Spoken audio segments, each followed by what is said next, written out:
Hello friends, and welcome back to my channel. I am super excited about the video that I'm going to be posting today because I'm going to show you how to make a pair of pants. Not these exactly, but I'm going to show you how to make a pair of pants using pants that you already have. So that way you can use pants that you know fit you really well to make another pair of pants in any fabric that you would like. I chose this pink, strawberry, and blueberry fabric from Joann fabrics. And yeah. The pants that I chose to make are very fitted until about here, so about after your hips, and then they flare out. And then at the bottom, I did add can't really see it, a half circle like ruffle to the bottom to make them flow even more. And so I do walk through that even though they weren't on the pants that I used as the pattern. So let's get into it.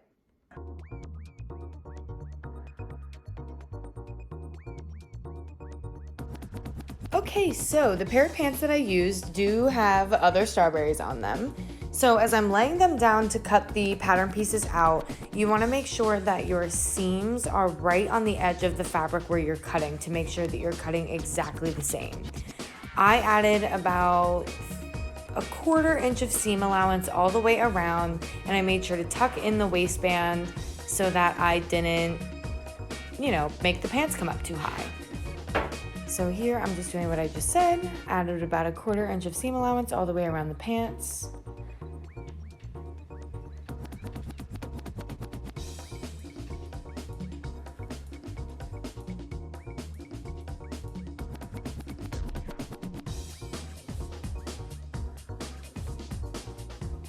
So here you see that I just flipped the pants over on the fabric to cut them out to have as least waste as possible.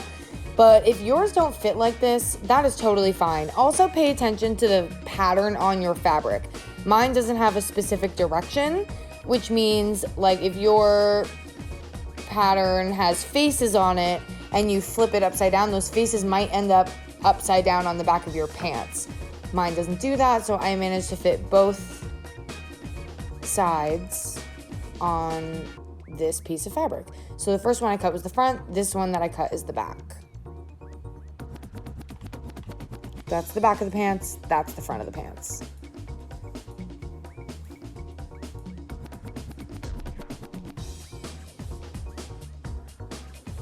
Now I'm showing you that is the front. You want to put the right sides together, and I'm going to serge along the front seam. I know you can't really tell what I'm doing. I'm so sorry, my arm is right there. That seam.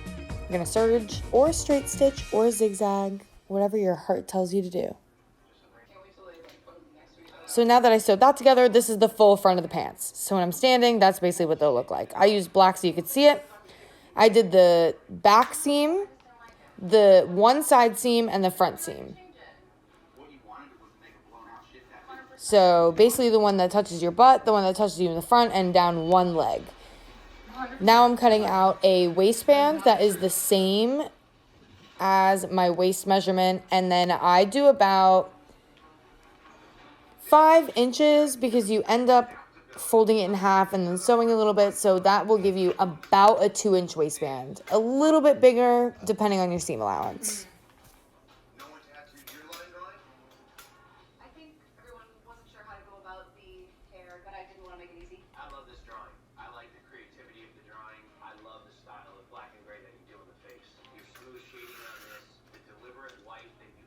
There, I'm just measuring my waist measurement and cutting it at the same length.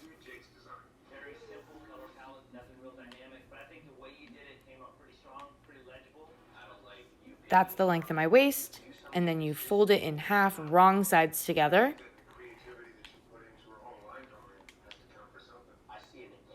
And you can either pin or clip that if needed. I don't use pins or clips in this video, which I should have, but you can pin those together. And then those two raw edges will end up meeting the top raw edge of the pants, and the waistband is going to be facing the right side of the pants because you're going to flip it up after that. You'll see what I'm saying.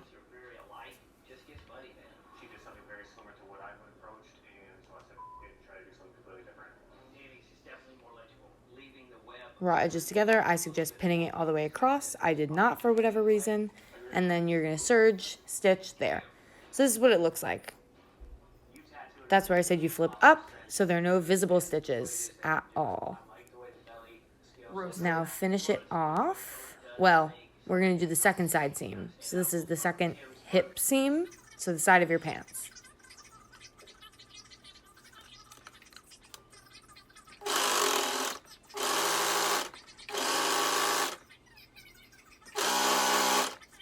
Make sure you line it up every few seconds if you're not using pins like I am.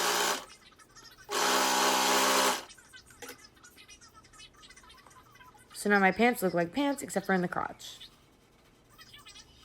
So now this is just the way that I do the inseam. I line up the two crotch seams, and right now I'm securing them on my sewing machine so that they don't shift at all. So I just put a couple stitches across both of those.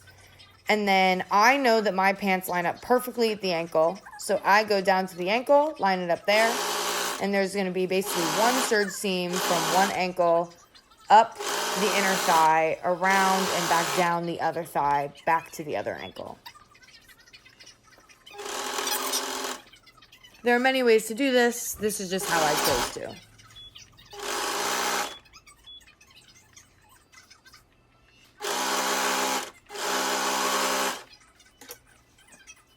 There they are, pants.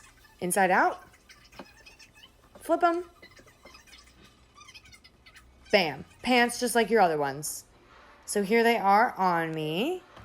They fit the exact same as the white ones.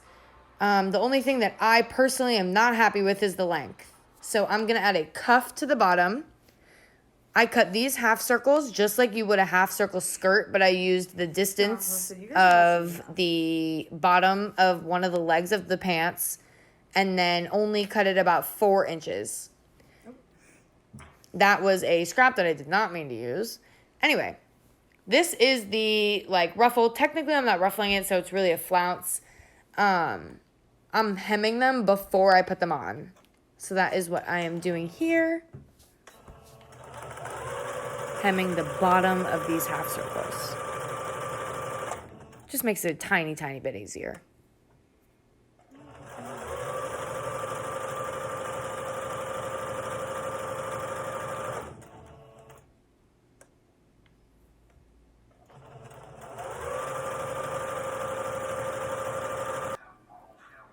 Okay, there is the hemmed half circle cuff.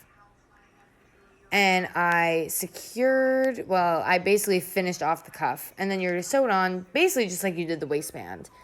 This is really important to make sure that the measurement of your cuff and your pants are the exact same so that you don't have any extra fabric on either the cuff or the pant leg. I went ahead and did a straight stitch all the way around just because this part doesn't really need to have any give since they are so flowy on mine. And again, this is just something extra because I loved the length. If you don't want to add these to your pants, you could have just hemmed the bottom of them and you are finished as long as your fabric is stretchy.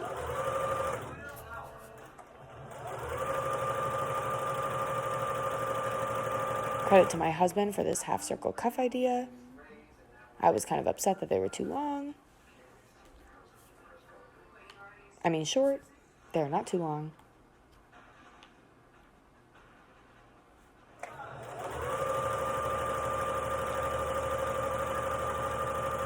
They're such wieners.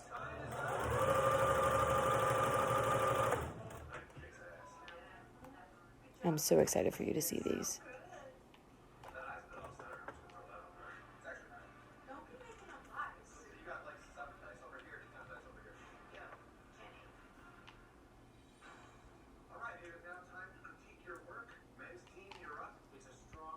I'm just lining everything up because, again, I didn't really use pins. Unsure why.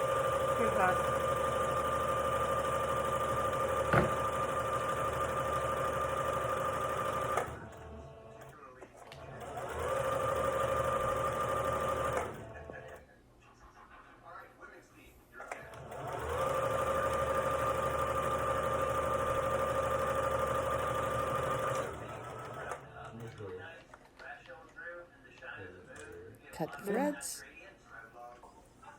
And here they are. So now when I'm on my tiptoes, as in heels or on platforms, they kind of still brush the ground.